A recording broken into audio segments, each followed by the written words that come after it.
So Liangelo Ball recently got picked up right after LeVar Ball did his media circuit with the FS1 and, spoke about Liangelo Ball and his growth and his game and promoting his game. Right after LeVar Ball was on FS1 speaking up his son.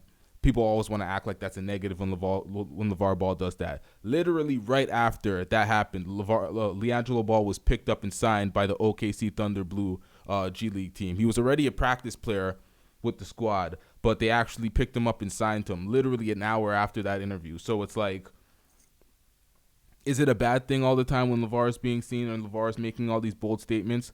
The only thing that I didn't like that LeVar did throughout this whole thing, because really and truly, when you look at it now, when everything's played out and everybody had their own opinions, Lonzo is on the Pelicans in the NBA playing well, playing much better than he's ever played before, finding his stride. LaMelo Ball is, pretty much a number one draft prospect. Liangelo Ball is finally signed to a G League team, so he's working his way into the NBA while he's developing because he's still young, he's getting stronger, he's getting better.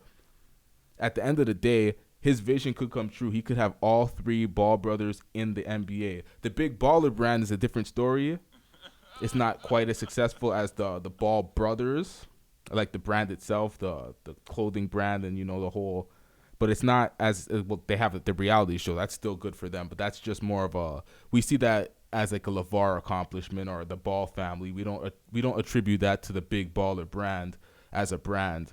The only thing that I can criticize LeVar for, and it's not, I don't even know if it would be a fair criticism at this point, is for the whole Alan Foster situation, because we don't know exactly what happened in that situation, and they completely destroyed his character in the media. And I don't feel like that's fair until all the facts come out, because he seemed like he had some pretty solid business facts on his side.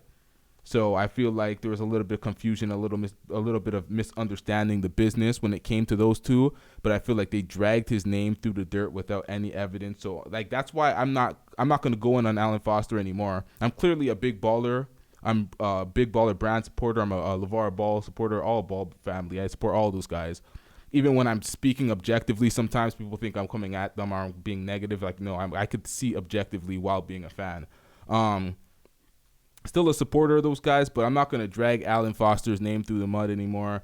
We ain't winning on that. I feel like we got to wait until the smoke settles, and then we could see, and then we could clearly say what happened and what didn't happen. But for the most part, because when he came on with his